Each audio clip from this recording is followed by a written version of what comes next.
اس کی پیشانی کو، اس کے پہلوؤں کو اور اس کی پیٹھ کو اس سے ہم داغیں گے۔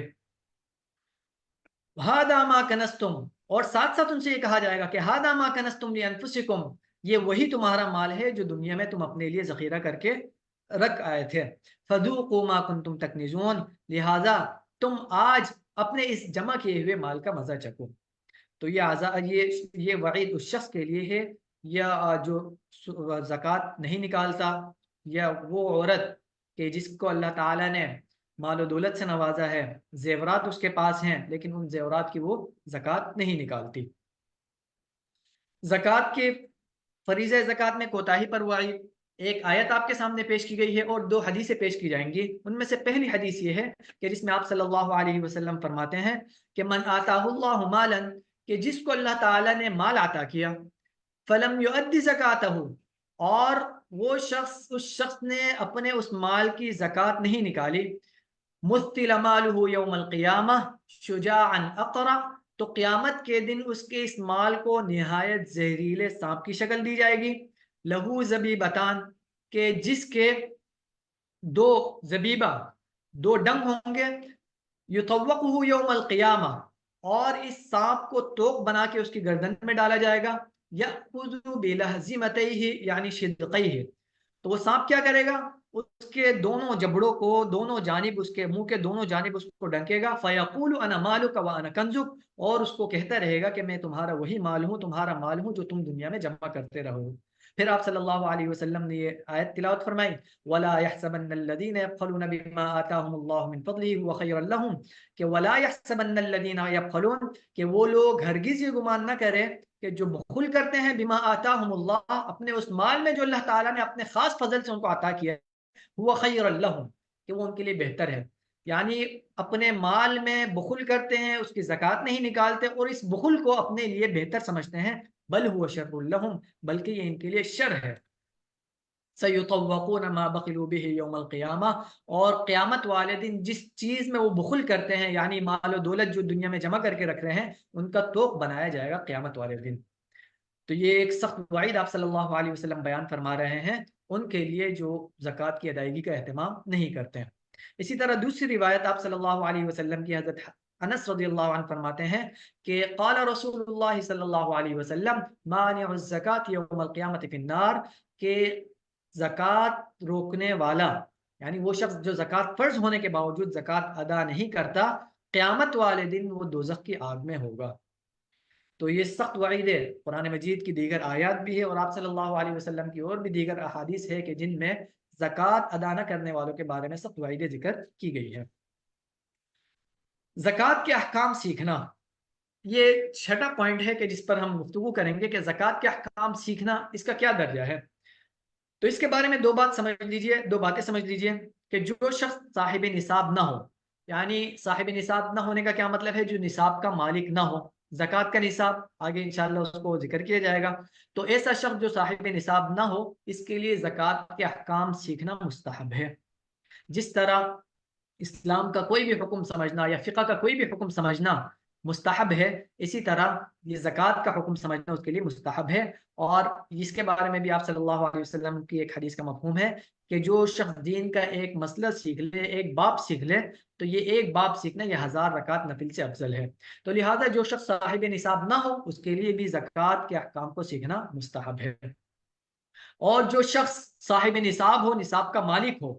جب کوئی عاقل بالغ مسلمان مرد یا عورت زکوٰۃ کے نصاب کا مالک ہو، تو اس کے لیے زکوٰۃ کے مسائل اور احکام کا جاننا فرض ہو جاتا ہے۔ چونکہ اس پر زکوٰۃ نکالنا فرض ہے، تو زکوٰۃ کے احکام سیکھنا بھی اس پر فرض ہو جائے گا۔ جس طرح ایک بچہ جب تک بچہ ہے، جب تک بالغ نہیں ہوا، تو نماز کا حکم اس پر عائد نہیں ہوتا، لیکن جیسے ہی وہ بالغ ہو جاتا ہے، نماز کا حکم اس پر عائد ہوتا ہے، تو نماز کے احکامات اس کے لیے سیکھنا ضروری ہوتا ہے۔ اسی طرح جب تک کوئی شخص صاحب نصاب نہ ہو، تو اس کے لیے زکوٰۃ کے احکام سیکھنا مستحب ہے، لیکن اگر کوئی شخص صاحب نصاب بن جائے، تو چونکہ اب اس پر زکوٰۃ کی فرضیت، اس پر زکوٰۃ فرض ہو چکا ہے، لہٰذا زکوٰۃ کے احکام سیکھنا اور ان احکام کے مطابق زکوٰۃ نکالنا اس پر فرض ہو جاتا ہے۔ اور اگر کوئی شخص اس کے بارے میں کوتاہی کرے گا تو وہ عند اللہ گناہ گار ہوگا، تو اللہ کی نظروں میں وہ گناہ گار ہوگا۔ اسلام کا نظام زکوٰۃ، اسلام نے زکوٰۃ کا ایک مکمل نظام بیان کیا ہے اور مکمل نظام، اس کی ساری تفصیل اسلام نے بیان کی ہے۔ آپ صلی اللہ علیہ وسلم جب مدینہ طیبہ جب آپ صلی اللہ علیہ وسلم تشریف لائے اور آپ صلی اللہ علیہ وسلم نے عملاً اسلام کا نظام قائم فرمایا، تو آپ صلی اللہ علیہ وسلم مدینے سے باہر بہت سے لوگوں کو گورنر بنا کر بھیجا کرتے تھے۔ ایسے میں حضرت معاذ رضی اللہ عنہ، چنانچہ آپ نے حضرت معاذ رضی اللہ عنہ کو یمن کا گورنر بنا کر بھیجا،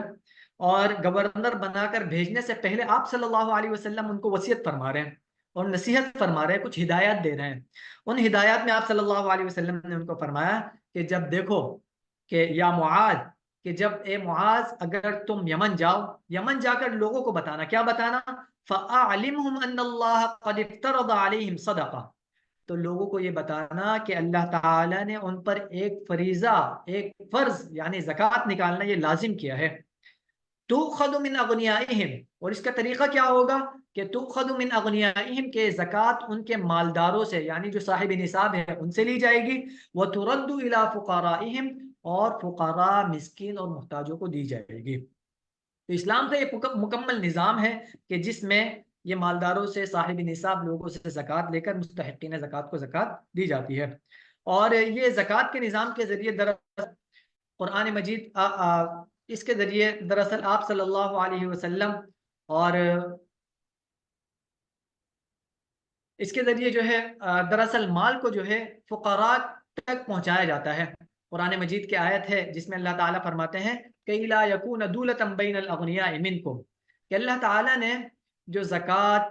یا مال غنیمت میں جو حصے مقرر کیے ہیں، ان حصوں کے مقرر کرنے کا مقصد یہ ہے کہ کئی لا یکون دولة بین الاغنیاء منکم، تاکہ یہ مال و دولت جو ہے یہ فقراء کے درمیان، مالداروں کے درمیان ہی یعنی مالداروں کے درمیان ہی دائر نہ ہو۔ یعنی اس میں کیا ہے کہ زکوٰۃ کے ذریعے مالداروں کا مال ان سے لے کر فقراء کو دیا جاتا ہے۔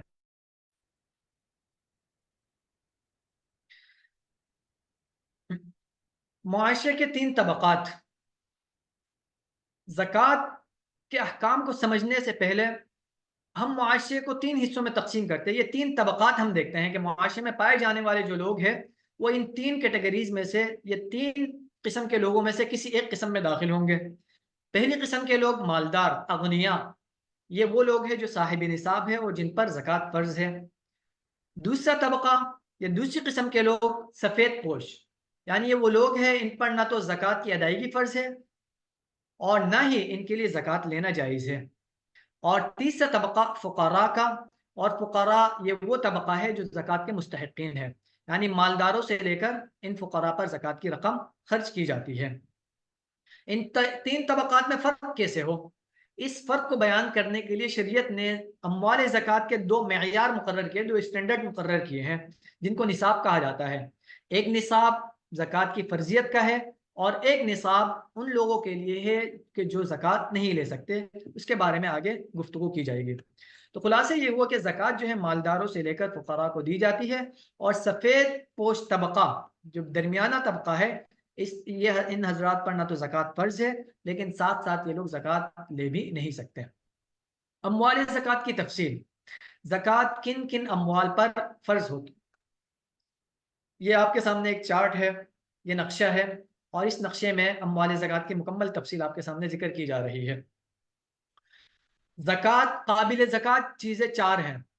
یعنی یہ 4 چیزیں: نمبر 1 سونا، نمبر 2 چاندی، نمبر 3 نقدی یا کیش، نمبر 4 مال تجارت۔ اموال زکوٰۃ صرف یہی 4 چیزیں ہیں، ان کے علاوہ کوئی 5ویں چیز نہیں ہے کہ جس پر زکوٰۃ واجب ہو، زکوٰۃ فرض ہو۔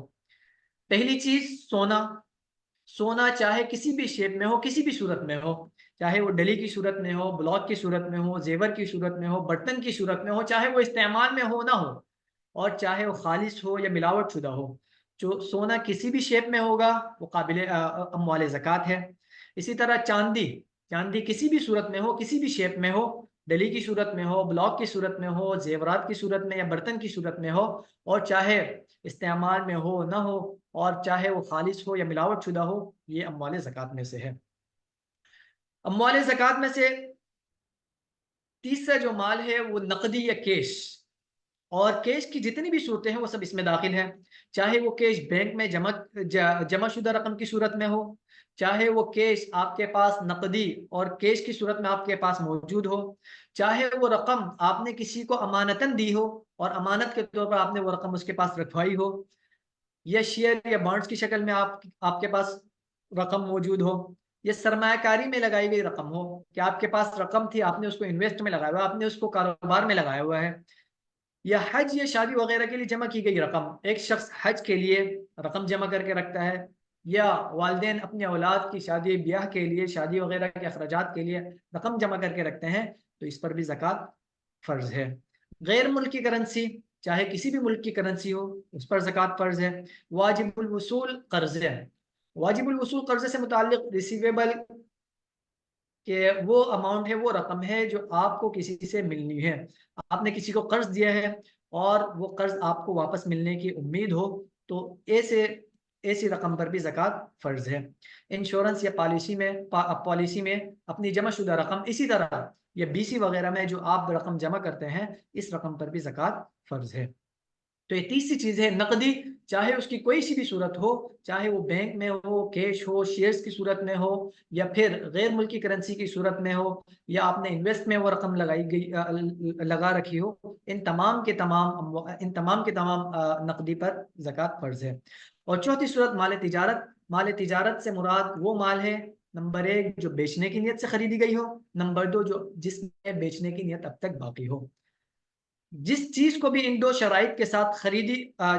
ان دو شرائط، جس چیز میں بھی یہ دو شرائط پائی جائیں، اس کو مال تجارت کہا جاتا ہے۔ نمبر 1 کہ آپ کوئی چیز خرید رہے ہیں اور خریدتے وقت آپ کی یہ نیت ہے کہ میں اس چیز کو آگے فروخت کروں گا، اور دوسری شرط یہ ہے کہ اب تک بیچنے کی نیت باقی ہو۔ لہذا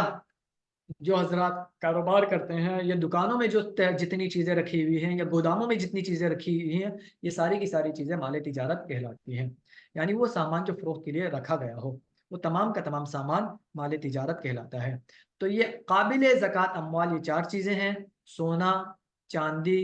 نقدی یا کیش، اور مال تجارت، ان پر زکوٰۃ فرض ہوتی ہے۔ آگے زکوٰۃ اموال، زکوٰۃ کی شرائط، یہ کچھ شرائط ذکر کی جا رہی ہے کہ زکوٰۃ کا مال کیسا ہونا چاہیے، حلال مال ہو، حرام مال پر زکوٰۃ فرض نہیں ہوتی، بلکہ حرام مال میں نے آپ کو پیچھے بیان کیا ہے کہ جن سے اگر کسی کا حق تلف کیا ہے، ناجائز طریقے سے اگر مال جمع کیا ہے، تو اس کے لیے ضروری ہے کہ اگر حقداروں کا معلوم ہو، حقداروں کا علم ہو، تو ان حقداروں کو واپس کرنا چاہیے، اور اگر ان کا پتہ نہ چلے تو ایسی صورت میں ثواب کی نیت کے بغیر اس کو صدقہ کرنا واجب ہے۔ ملکیت میں ہو، یعنی آپ کی ملکیت میں ہو، ابھی تک اگر آپ کی ملکیت میں مال نہ آئے، آپ کو یہ امید ہے کہ مال میرے پاس آ جائے گا، اور آپ نے پہلے سے ہی اس کی زکوٰۃ ادا کر دی، تو زکوٰۃ ادا نہیں ہوگی۔ زکوٰۃ ادا ہونے کے لیے ضروری ہے کہ آپ کی ملکیت میں وہ مال ہو۔ قرض سے خالی ہو، قرض سے خالی ہونے کا مطلب یہ ہے کہ آپ کے پاس جو اماؤنٹ ہے، جو رقم ہے، وہ آپ کے قرض سے منہا کرنے کے بعد بھی نصاب کے بقدر باقی رہے۔ مثال کے طور پر آج 3 مارچ ہے، اور آج جو ہے زکوٰۃ کا جو نصاب ہے وہ تقریباً 1,34,000 روپے ہے۔ اب 1,34,000 یہ آج کا نصاب ہے۔ اب کسی شخص پر 50,000 روپے قرض ہے، اب اس 50,000 کو اس میں سے مائنس کیا جائے گا، اور مائنس کرنے کے بعد اگر وہ صاحب نصاب رہا تو اس صورت پر اس پر زکوٰۃ فرض ہوگی، اور اگر صاحب نصاب نہ رہا تو اس پر زکوٰۃ فرض نہیں ہوگی۔ تو قرض سے خالی ہو۔ مال پر ایک قمری سال گزر گیا ہو،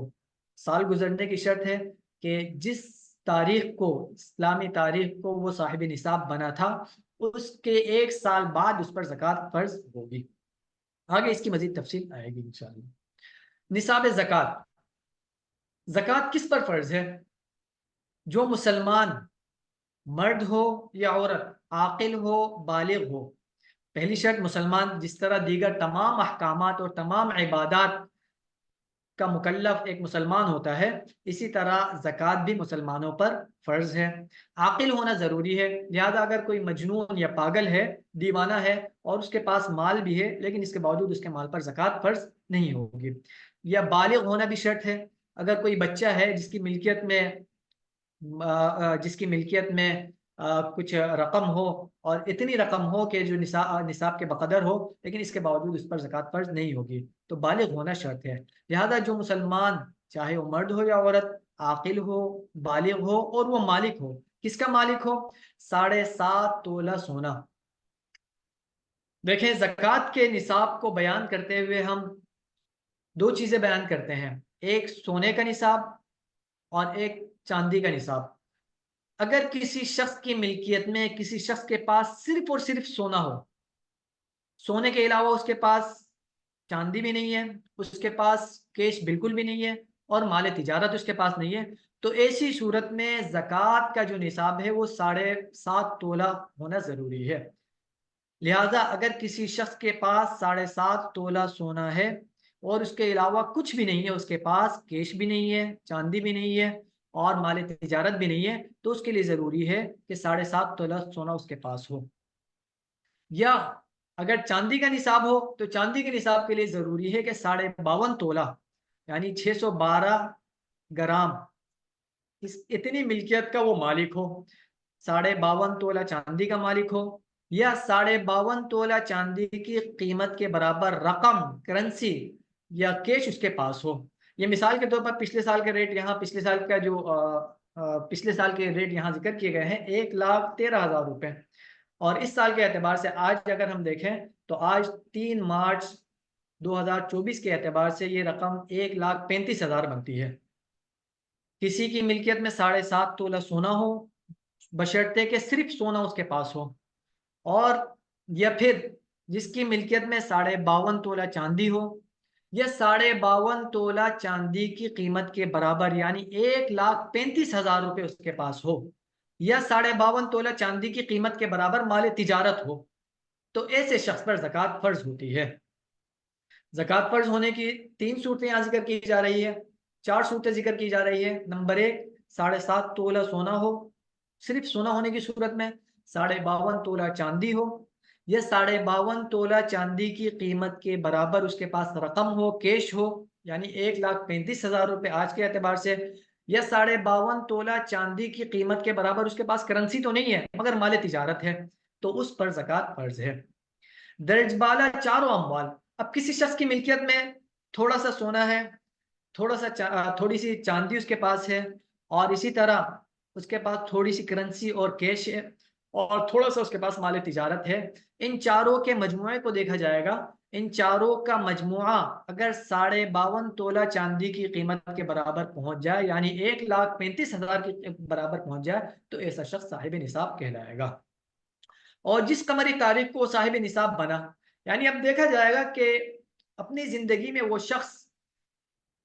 کون سی تاریخ کو اتنی ملکیت کا مالک ہوا ہے، یعنی جس شخص کی ملکیت میں پہلی مرتبہ 1,35,000 روپے آئے ہیں، وہ تاریخ اس کے لیے زکوٰۃ کی تاریخ مقرر ہو جائے گی۔ آج مثال کے طور پر 21 شعبان ہے، 21 شعبان کو کسی شخص کی ملکیت میں 1,35,000 روپے آ جاتے ہیں، تو آج کا دن، تو آج یہ شخص صاحب نصاب بن جائے گا۔ اب اگلے سال 21 شعبان کو دیکھا جائے گا اور 21 شعبان کو مکمل حساب کیا جائے گا۔ حساب کرنے کے بعد جب سال مکمل ہو جائے گا اگلے سال 21 شعبان میں، تو اس پورے سال کی وہ کیلکولیشن کرے گا، اور کیلکولیشن کرنے کے بعد اگلے سال 21 شعبان میں اس کے پاس جتنا بھی مال ہوگا اس کی وہ زکوٰۃ نکالے گا۔ تو ایسا شخص صاحب نصاب کہلائے گا، اور جس قمری تاریخ کو صاحب نصاب بنا وہ تاریخ اس شخص کے زکوٰۃ کے حساب کی تاریخ کے اوپر طے ہو جائے گی، 21 شعبان جیسے میں نے آپ کے سامنے مثال پیش کی ہے۔ اور اگلے سال قمری تاریخ کی اسی تاریخ پر یعنی اگلے سال 21 شعبان کو ہی 21 شعبان تک اگر یہ شخص صاحب نصاب رہا تو اس پر اپنے اموال کا، اپنی مکمل اموال کا 2.5% نکالنا واجب ہوگا۔ لیکن اگر اس دوران اس شخص کا نصاب باقی نہ رہا، یعنی 1,35,000 روپے اس کی ملکیت میں آئے تھے، اور آنے کے بعد دوبارہ اس کی ملکیت سے وہ رقم خرچ ہو گئی، اس سے وہ رقم خرچ ہو گئی، اور دوبارہ اس کی ملکیت میں اتنی رقم نہ آئی ہو اگلے سال 21 شعبان تک، تو ایسے شخص پر زکوٰۃ واجب نہیں ہوگی۔ نیز اگر صاحب نصاب پر قرض وغیرہ ہو تو اموال زکوٰۃ کو جمع کر کے قرض کو منہا کیا جائے گا، اور اس کے بعد بھی اگر نصاب کے بقدر مال باقی بچے تو زکوٰۃ واجب ہوگی، ورنہ نہیں۔ اگلے سال مثال کے طور پر 21 شعبان کو اس شخص کی ملکیت میں یعنی مال تجارت، کرنسی، سونا، چاندی، ساری چیزوں کا مجموعہ، ان ساری چیزوں کا مجموعہ ملا کر اس کی ملکیت میں 21 شعبان کو 2 لاکھ روپے تھے۔ اب 2 لاکھ روپے میں سے دیکھا جائے گا کہ اس کے اوپر قرض ہے یا نہیں۔ اگر قرض ہے تو اس قرض کی مثال کے طور پر 50,000 روپے اس پر قرض ہے۔ اب 50,000 روپے کو نکالا جائے گا، نکالنے کے بعد دیکھا جائے گا کہ نصاب باقی رہتا ہے یا نہیں۔ تو 1,35,000 نصاب ہے، 50,000 روپے جو قرض کی رقم ہے وہ نکالنے کے باوجود نصاب باقی ہے، تو اس پر زکوٰۃ فرض ہوگی۔ لیکن اگر اس کے ذمے 80,000 روپے قرض ہے تو اب 80,000 روپے کو مائنس کریں گے، مائنس کرنے کے بعد دیکھیں گے کہ اس کی ملکیت میں 1,35,000 باقی نہیں رہتے، لہذا اب اس پر زکوٰۃ واجب نہیں ہوگی۔ تو یہ نصاب زکوٰۃ بیان کیا گیا تھا، زکوٰۃ کا نصاب۔ آگے انشاءاللہ چارٹ کی صورت میں اس کو مزید تفصیل سے بیان کیا جائے گا۔ نصاب زکوٰۃ، یہ زکوٰۃ کا نصاب، اسی ذیل میں یہ بات ذکر کی جا رہی ہے کہ زکوٰۃ کس پر فرض ہے۔ سب سے پہلی شرط زکوٰۃ کی فرضیت کے لیے یہ ہے کہ مسلمان ہو، لہذا کافر پر جو ہے زکوٰۃ فرض نہیں ہے، دیگر عبادات کا مکلف نہیں ہے، اسی طرح زکوٰۃ کا بھی مکلف نہیں ہے۔ عاقل یعنی عقل مند ہونا ضروری ہے، لہذا پاگل، مجنون یا دیوانے شخص کے پاس اگرچہ مال ہو اور نصاب کے بقدر مال ہو، لیکن اس کے باوجود اس کے مال پر زکوٰۃ فرض نہیں ہوگی۔ بالغ، نابالغ بچے کے مال پر زکوٰۃ فرض نہیں ہے۔ صاحب نصاب، اگر نصاب کے بقدر مال نہیں تھا لیکن مال آنے کی امید پر پہلے ہی زکوٰۃ دے دی تو زکوٰۃ ادا نہیں ہوگی۔ پیچھے ہم نے یہ شرط پڑھی تھی کہ زکوٰۃ کی ادائیگی کے لیے ضروری ہے کہ ملکیت میں ہو، لہٰذا اگر کسی شخص نے اس امید پر کہ میرے پاس آئندہ چند دنوں میں مال آنے والا ہے، پہلے سے اگر اس نے زکوٰۃ ادا کر دی تو اس کی زکوٰۃ ادا نہیں ہوگی۔ نصاب زکوٰۃ، جو 4 چیزیں ذکر کی گئی تھی پیچھے اموال زکوٰۃ، ان کو مزید تفصیل سے اس چارٹ میں ذکر کیا جا رہا ہے کہ جس شخص کے پاس درج ذیل اموال، درج ذیل اموال سے کیا مراد ہے؟ سونا، چاندی، مال تجارت اور نقدی۔ اب اس کو ہم دیکھیں گے کہ اگر کسی شخص کی ملکیت میں صرف اور صرف سونا ہے، اس کی ملکیت میں چاندی بھی نہیں ہے، نقدی بھی نہیں ہے، مال تجارت بھی نہیں ہے، تو اس صورت میں سونے کے وزن کا اعتبار ہوگا، یعنی 7.5 تولہ سونا اس کے پاس ہونا ضروری ہے۔ 7.5 تولہ سونا اگر اس کی ملکیت میں ہوگا تو اس پر زکوٰۃ فرض ہوگی۔ اور اگر کسی شخص کی ملکیت میں سونا نہیں ہے بلکہ چاندی ہے، اس کے علاوہ نقدی بھی نہیں ہے، مال تجارت بھی نہیں ہے،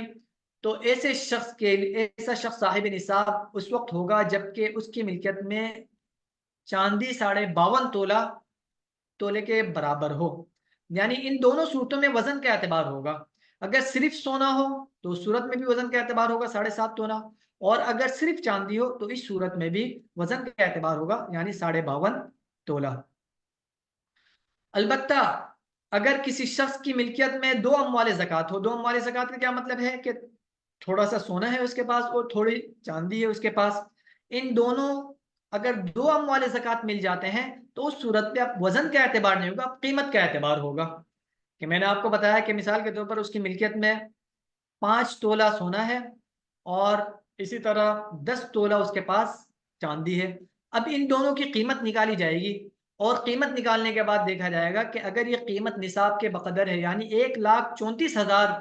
کے بقدر اگر یہ مال ہے ان کے پاس، تو اس صورت میں اس پر زکوٰۃ فرض ہوگی۔ اگر کوئی 2 اموال زکوٰۃ مل جائے، یعنی کچھ سونا ہو اس کے پاس اور کچھ چاندی ہو، تو اس صورت میں قیمت کا اعتبار ہوگا۔ یہ 3 اموال زکوٰۃ مل جائے کہ سونا بھی ہے اس کے پاس، تھوڑا سونا ہے اور تھوڑی مقدار میں اس کے پاس چاندی ہے اور کچھ نقدی ہے، تو اس صورت میں بھی قیمت کا اعتبار ہوگا۔ یہ 4 اموال زکوٰۃ میں سے ہر اموال زکوٰۃ میں سے کچھ کچھ اس کے پاس ہو، تھوڑا سا سونا ہے اس کے پاس، تھوڑی چاندی ہے اور نقدی رقم بھی ہے اس کے پاس، مال تجارت بھی ہے، تو اب ان چاروں کے یہ چاروں اموال جب جمع ہو جائے تو اس صورت میں بھی قیمت کا اعتبار ہوگا، اور آج قیمت کے اعتبار سے یہ 1,35,000 کے بقدر ہے۔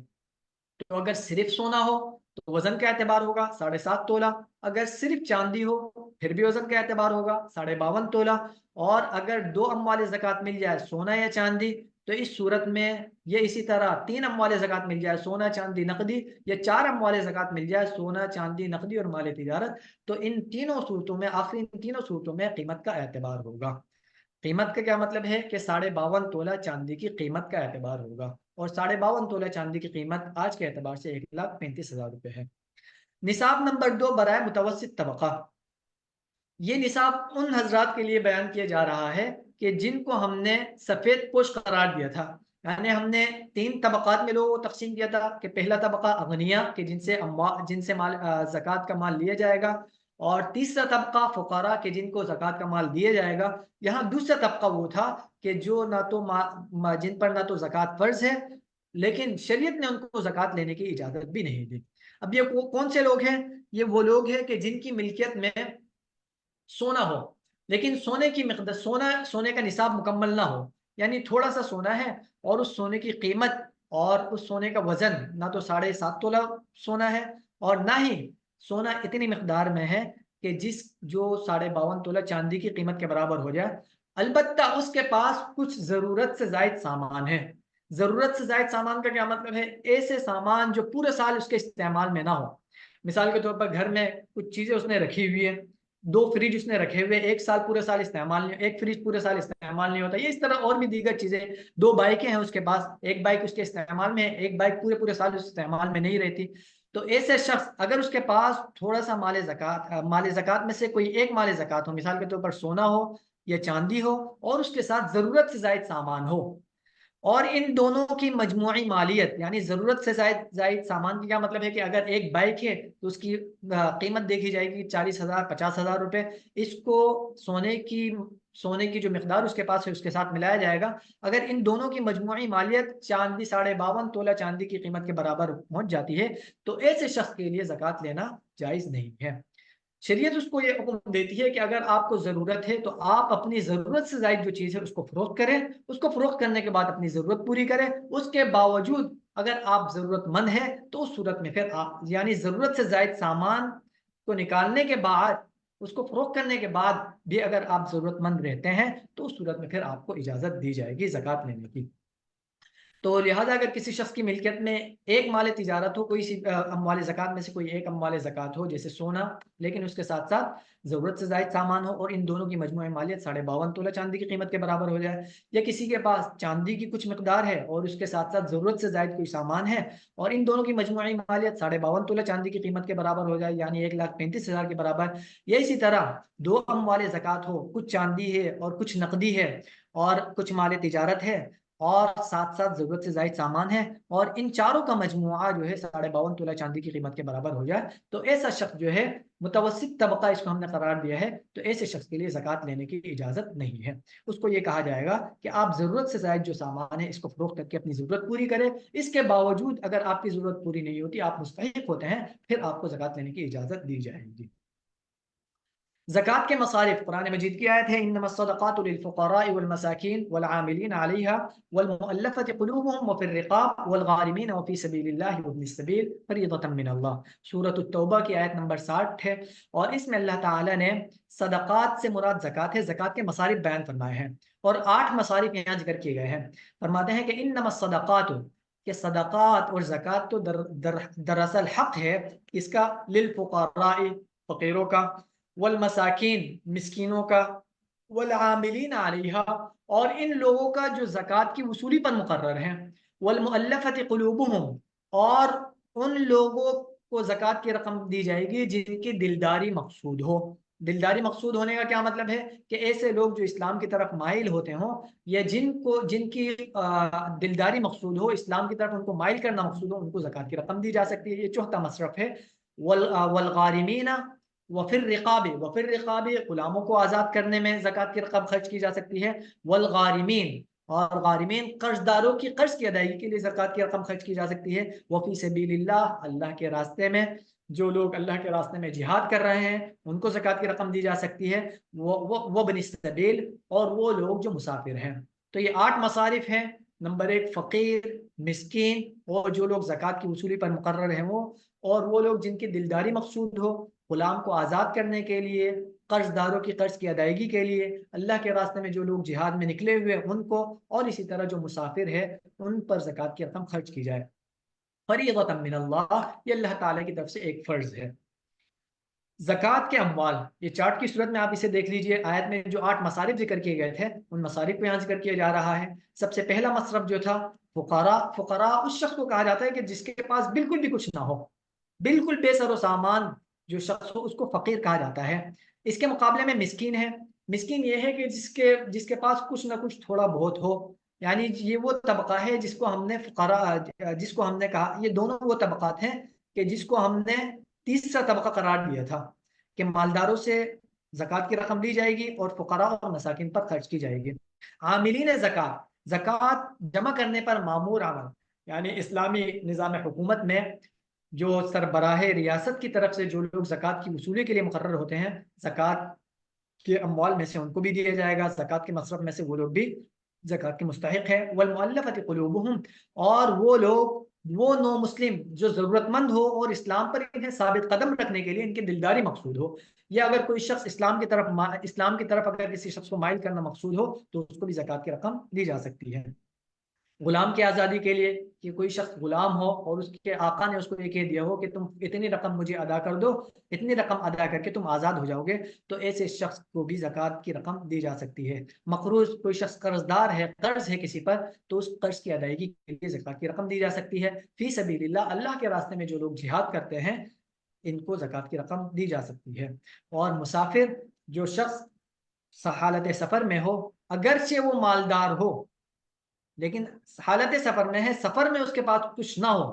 اور اپنے مال سے فائدہ حاصل کرنے کی کوئی صورت بھی نہ ہو، تو ایسے شخص کو بھی زکوٰۃ کی رقم دی جا سکتی ہے۔ مثال کے طور پر ایک شخص اپنے شہر میں اس کے پاس سب کچھ ہے، لیکن شہر سے وہ سفر کر کے کسی دوسرے شہر چلے جاتا ہے، اور اب اس دوسرے شہر میں اس کے پاس اخراجات کے لیے، اپنے پاس خرچ کرنے کے لیے کچھ بھی نہیں ہے، اور شہر میں جو اس کے پاس مال رکھا ہوا ہے اس سے بھی وہ فائدہ حاصل نہیں کر سکتا، تو ایسے مسافر شخص کو بھی زکوٰۃ کی رقم دی جا سکتی ہے۔ جن کو زکوٰۃ نہیں دی جا سکتی، پہلی صورت ان لوگوں کی ہے کہ جو متوسط طبقہ ہے، اس کے بارے میں ہم نے پہلے ذکر کیا تھا کہ وہ پر نہ تو زکوٰۃ فرض ہے اور نہ ہی وہ زکوٰۃ لے سکتے ہیں۔ اور اسی طرح کافر کو بھی زکوٰۃ نہیں دی جا سکتی، سید کو بھی زکوٰۃ نہیں دی جا سکتی، آباء و اجداد کو بھی زکوٰۃ نہیں دی جا سکتی۔ کوئی شخص اپنے باپ کو زکوٰۃ کی رقم نہیں دے سکتا، اپنے باپ کو، دادا کو، پردادا کو۔ اسی طرح اولاد کو بھی زکوٰۃ کی رقم نہیں دی جا سکتی، کوئی شخص اپنے اولاد کو، اپنے بیٹے کو، بیٹی کو، یا اسی طرح اپنے پوتے کو، پوتیوں کو، پڑ پوتے وغیرہ، ان کو بھی زکوٰۃ کی رقم نہیں دی جا سکتی۔ میاں بیوی، شوہر اپنی زکوٰۃ کی رقم بیوی کو نہیں دے سکتا، اسی طرح بیوی اپنے زکوٰۃ کی رقم شوہر کو نہیں دے سکتی۔ اور جس سے بدلے میں کچھ لیا ہو یعنی اجرت کے طور پر زکوٰۃ کی رقم نہیں دی جا سکتی۔ آپ کا کوئی مزدور ہے، آپ نے اس سے، یا کوئی نوکر ہے، آپ نے اس سے کام کروایا، اب کام کروانے کے بعد آپ یہ چاہتے ہیں کہ میں زکوٰۃ کی رقم سے اس کی اجرت دے دوں، تو یہ جائز نہیں ہے۔ جس سے بدلے میں آپ نے کچھ لیا ہو تو بدلے کے طور پر آپ زکوٰۃ کی رقم اس کو نہیں دے سکتے۔ مستحق ضرورت مندوں کی چھان بین کا مسئلہ، کہ زکوٰۃ، ایک شخص پر زکوٰۃ فرض ہے، اب وہ زکوٰۃ نکالنا چاہتا ہے، تو شریعت اس کو یہ کہتی ہے کہ آپ کسی بھی شخص کو جو آپ کو مستحق معلوم ہوتا ہے، ظاہری شکل و صورت سے، ظاہری حالت سے اگر آپ کو مستحق زکوٰۃ لگتا ہے تو آپ اس سے معمولی پوچھ گچھ کر کے اس کو زکوٰۃ، اپنے جو ظاہری شکوک و شبہات ہیں ان کو دور کر کے اس کو زکوٰۃ کی رقم آپ دے سکتے ہیں۔ اس میں بہت زیادہ تحقیق اور جستجو میں پڑ جانا یہ بھی درست نہیں ہے۔ بظاہر جو آپ کو اپنے ظاہری حالت سے مستحق معلوم ہوتا ہے، آپ اس کو دیکھیں اور دیکھنے کے بعد فوراً اس کو زکوٰۃ کی رقم آپ دے سکتے ہیں۔ زکوٰۃ کی ادائیگی کے لیے بنیادی شرط سال گزرنا شرط ہے، اور سال گزرنے کا کیا مطلب ہے کہ جس تاریخ کو جو شخص صاحب نصاب بنتا ہے، اگلے سال اسی تاریخ کو اگر وہ صاحب نصاب باقی رہا تو اس شخص پر زکوٰۃ فرض ہوتی ہے۔ لہذا جب کوئی شخص صاحب نصاب زکوٰۃ کا مالک ہوا ہو، اس دن یعنی سال کے جس دن، میں نے آپ کو مثال دی تھی 21 شعبان کی، اور قمری سال مکمل ہونے کے آخری دن شعبان کی 21 تاریخ کو وہ شخص صاحب نصاب ہو، اس کا نصاب کے بقدر اس کے پاس مال باقی ہو، تو اب اس پورے سال کا وہ حساب کرے گا۔ حساب کرنے کے بعد اگلے سال شعبان میں اس کی ملکیت میں جتنا مال ہوگا اس کی وہ 2.5% زکوٰۃ نکالے گا۔ صحیح مصرف، مستحق زکوٰۃ شخص کو تلاش کر کے زکوٰۃ دی جائے، لہذا اگر کسی شخص نے بغیر کسی جستجو کے اس نے ایسے ہی اندازے سے کسی ایسے شخص کو زکوٰۃ دے دی جو مستحق زکوٰۃ نہیں تھا، تو ایسے شخص کی زکوٰۃ ادا نہیں ہوگی، بلکہ اس پر دوبارہ زکوٰۃ دینا ضروری ہے۔ نیت، نیت، زکوٰۃ کی ادائیگی کے لیے نیت بھی ضروری ہے، لہذا زکوٰۃ کی ادائیگی کے وقت یعنی جس وقت آپ زکوٰۃ کی رقم مستحق کو دے رہے ہیں، یا تو اس وقت آپ نیت کر لیں، یا جس وقت آپ کیلکولیشن کر رہے ہیں، حساب کر رہے ہیں، حساب کرتے وقت آپ نے زکوٰۃ کا مال جس وقت علیحدہ کیا ہے اس وقت آپ نیت کر لیں، تو یہ نیت کرنا بھی کافی ہے۔ یعنی ایک مرتبہ آپ نے پورے حساب کے ساتھ کیلکولیشن کیا، آپ نے کیلکولیشن کرنے کے بعد آپ نے حساب لگا دیا کہ میرا 2.5% اتنا بنتا ہے، اس مال کو آپ نے الگ کر کے رکھ دیا اور اس وقت آپ نے نیت کر لی، تو یہ نیت کرنا کافی ہے۔ اب ہر مرتبہ جب آپ مستحق کے زکات کو دیں گے، آپ کے لیے نیت کرنا ضروری نہیں ہے۔ تملیک مالک بنا کر دینا، زکات کا مال کسی بھی مستحق شخص کو مالک بنا کر دینا ضروری ہے، تملیک ضروری ہے، یعنی اس کو مکمل اختیارات دیے جائے کہ یہ آپ کو رقم زکات کی رقم دی جا رہی ہے اور آپ کو مکمل اختیار ہے کہ آپ اس کو جس مد میں بھی خرچ کریں۔ اسی وجہ سے کسی نیک کام میں، مثلا مسجد کی تعمیر میں یا مدرسے کی تعمیر میں یا غریبوں کی دعوت وغیرہ پر خرچ کرنے سے زکات کی ادا نہیں ہوگی، کیونکہ یہاں تملیک نہیں پائی جا رہی، اس کو مالک بنانا نہیں پایا جا رہا۔ کسی چیز کا عوض نہ ہو، اپنے مستحق زکات ملازم کو بھی زکات دی جا سکتی ہے، بشرطے کہ یہ معاملہ اس کے طے شدہ تنخواہ سے بالکل علیحدہ ہو، کہ آپ مثال کے طور پر رمضان میں آج زکات ادا کر رہے ہیں، زکات نکال رہے ہیں، اب آپ رمضان کی اس کی اجرت یہ چاہتے ہیں کہ میں اپنی زکات کی رقم سے دے دوں، تو یہ آپ کے لیے جائز نہیں ہے، یعنی بطور اجرت اور عوض کے طور پر آپ زکات کی رقم نہیں دے سکتے۔ زکات سے متعلق چند اہم امور۔ زکات کی تاریخ کہ زندگی میں پہلی بار قمری سال کے اعتبار سے جس تاریخ کو آپ نصاب نمبر 1 کے مالک ہوں گے، جو مسلمان بھی نصاب نمبر 1 کا مالک ہوگا، نصاب نمبر 1 کا مطلب جس کی ملکیت میں یا تو سونا ہو تو 7.5 تولہ، چاندی ہو یا مال تجارت یا نقدی ہو تو 52.5 تولہ چاندی کے بقدر، یعنی 1,35,000 روپے جس دن اس کا مالک ہوگا وہ اس کی زکات کی تاریخ مقرر ہو جائے گی۔ زکات کا حساب ہر سال اسی تاریخ کو اپنے مال کا حساب کیا جائے گا، اور مثال کے طور پر آج 21 شعبان ہے، اگلے سال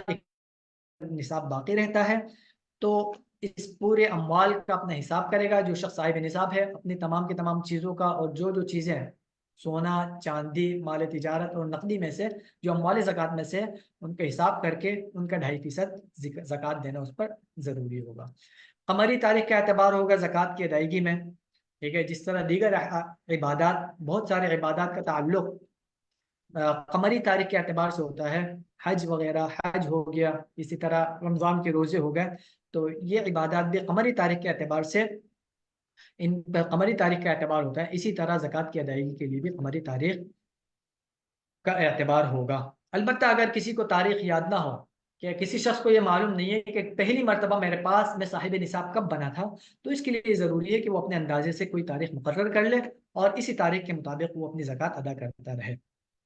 قیمت فروخت کا اعتبار ہوگا، کسی شخص کے پاس مال تجارت ہے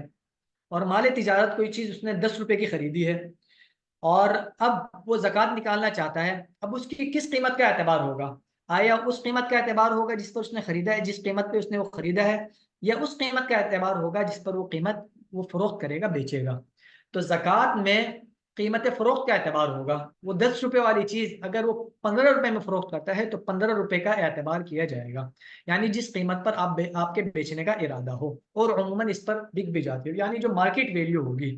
جو چیز آپ نے 10 روپے کی خریدی تھی اب اس کی مارکیٹ ویلیو 15 روپے ہے، تو آپ مال تجارت کی زکات نکالتے ہوئے اس کو 15 روپے کا شمار کریں گے۔ مال تجارت بننے کے لیے ہم نے پیچھے ذکر کیا تھا کہ ہر وہ چیز کہ جس میں 2 چیزیں پائی جائیں، کہ خریدتے وقت آپ کی نیت یہ ہو کہ میں اسے آگے فروخت کروں گا اور یہ نیت برقرار بھی رہے۔ لہذا اگر کسی شخص کی نیت یہ تو شروع میں تو یہ تھی کہ میں اسے فروخت کرنے کے لیے خرید رہا ہوں، مثال کے طور پر کوئی پلاٹ وہ خرید رہا تھا اور خریدتے وقت اس کی نیت تھی کہ میں اسے آگے فروخت کر دوں گا، لیکن بعد میں اس کی نیت بدل گئی، اب وہ نیت برقرار نہیں رہی، بلکہ اب اس نے یہ ارادہ کر لیا کہ میں اس پر رہائش اختیار کروں گا، تو یہ مال تجارت نہیں رہے گا۔ رمضان اور زکات، صدقات ماہ رمضان ہی کے ساتھ خاص نہیں، بہت سارے لوگ یہ سمجھتے ہیں کہ زکات رمضان میں نکالنا ضروری ہے،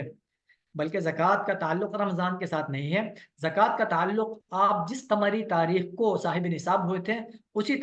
اسی جب سال پورا ہو جائے گا تو اسی تاریخ کو آپ پر زکوٰۃ فرض ہوگی۔ البتہ اگر کوئی شخص حساب کتاب کر کے کیلکولیشن کر لیتا ہے اور وہ رقم رمضان المبارک میں ادا کرتا ہے تاکہ میں زیادہ اجر و ثواب کا مستحق ہو جاؤں، تو یہ درست ہے۔ واضح رہے کہ زکوٰۃ اس وقت واجب ہوتی ہے جب نصاب کے بقدر مال پر چاند کے حساب سے 1 سال مکمل ہو گیا ہو، تو نصاب کے مکمل ہونے میں چاند کا اعتبار اور قمری سال کا اعتبار ہوگا۔